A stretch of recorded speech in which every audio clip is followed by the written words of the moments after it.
बहुत हृदय विदारक और मैं समझता हूँ ये घटना केवल इस गांव के लोगों के लिए नहीं या उन परिवारों के लिए नहीं, बल्कि जिस किसी ने भी इस घटना को सुना है लोग हृदय से हिल गए हैं, क्योंकि जिस तरह के नौजवानों की डेथ हुई, मैं समझता हूँ वो नौजवान न केवल इस गांव के लिए, इस क्षेत्र के लिए, बल्कि पूरे इलाके के लोगों के बीच पॉपुलर नौजवान थे और अपने परिवारों के सबसे जिम्मेदार नौजवानों में से। जहाँ हम अगर बात करें छोटे लाल जी के घर का मौका मिला कि 4 बच्चे, जो सबसे बड़ी बेटी है वो क्लास 7, बाकी तीनों बच्चे और बहुत छोटे छोटे, नर्सरी, KG, क्लास 3 की बच्चियां हैं, 3 बच्चियां, एक बेटा है। आप सोचिए उस परिवार की परिस्थितियाँ क्या होंगी।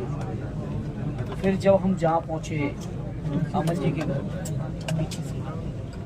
अपने परिवार की, अपनी पीढ़ी का एकमात्र चिराग, जो 2 भाइयों के बीच में, पिता और चाचा के बीच में अकेला नौजवान, पूरे परिवार की उम्मीद और आशा जिस नौजवान पे टिकी हो, आज वो हमारे आपके बीच में नहीं है। आप सोचिए उस परिवार की पोजीशन क्या होगी।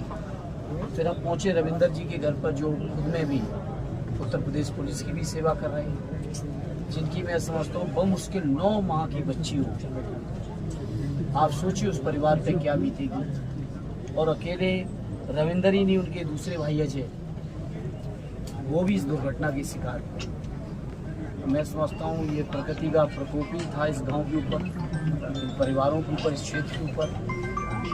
एक साथ गांव के 4 नौजवान जो न केवल होनहार थे, बल्कि अपने गांव, अपने घर, अपने परिवार की उम्मीद का जो केंद्र था, जिनके ऊपर जिम्मेदारी थी छोटे छोटे बच्चों को लालन पालन की, परिवार को आगे बढ़ाने की, चलाने की, आज वो हमारे आपके बीच में नहीं है। मैं समझता हूँ बहुत दुर्भाग्यपूर्ण घटना है, जितना उसके बारे में कहा जाए।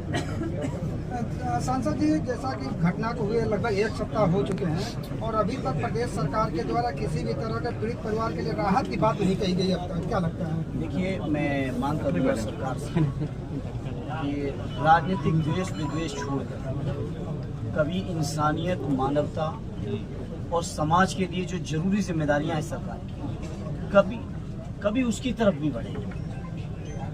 कोई मामूली बात नहीं है, पूरे परिवार उजड़ गए, लोगों की उम्मीदों के केंद्र थे वो चले गए, और परिवार, मुझे लगता है इसमें भी सौतेला व्यवहार। जिस तरीके की अभी हम और आप जहाँ बैठे हैं, बगल की घटना है, जो नॉर्म होनी चाहिए हाई टेंशन लाइन की, सड़क से जितनी ऊंचाई पर होनी चाहिए, क्या वो है? आप सब देख रहे हैं, जान रहे हैं। और फिर जिस तरीके का उस दिन तूफान आया, आंधी आई और झंडा जाके हाई टेंशन लाइन में लड़ा जाता है, जो नौजवान झंडा गाड़ने के चाह रहे थे, उन नौजवानों की आज हमारे आपके बीच नहीं है। जब सरकार को इन परिवारों को जिम्मेदारी उठानी चाहिए और प्रत्येक मृतक परिवार को कम से कम 1 करोड़ रुपए का सहयोग देना चाहिए, जिससे कम से कम उनके बच्चे, उनके परिवार के जो बाकी लोग हैं, जो उनकी जिम्मेदारी उन लोग पड़ती, कम से कम वो लोग जीवन बेहतर जी सकें। ये जिम्मेदारी सरकार की बनती है। ऐसे में क्या कारण? समाज में तो लोग निभा ही रहे हैं, क्षेत्र के लोग निभा रहे हैं, लेकिन सरकार कोई जिम्मेदारी नहीं निभा रही है। हालत ये है कि जो नौजवान घायल हैं, जो जीवित हैं, उनके भी इलाज को नहीं करवा रही सरकार, घायलों का भी इलाज नहीं करा रही, मुआवजा के नाम पे कुछ भी नहीं दिया, जबकि ये प्राकृतिक आपदा है। प्राकृतिक आपदा है, और प्राकृतिक आपदा किस तरह से पूरे देश के अलग अलग इलाकों में आंधी आए, तूफान आए, जहाज भी जाके जमीनों से लड़ गए, उस दिन की ये घटना है।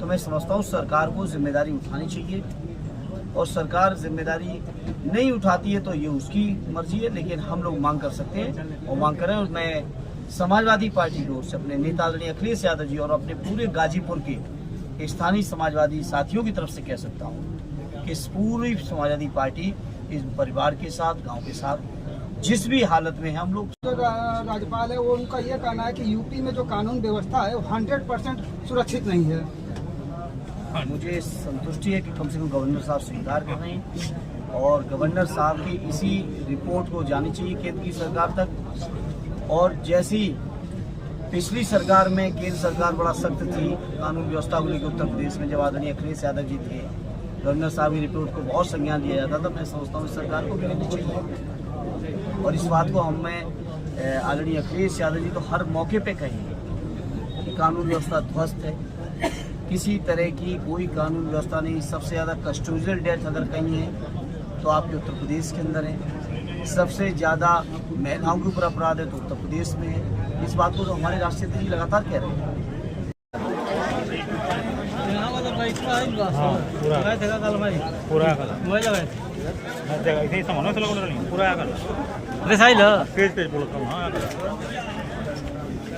बहुत धीरे बोला, दिक्कत होला, चला सुना देते हैं जैसे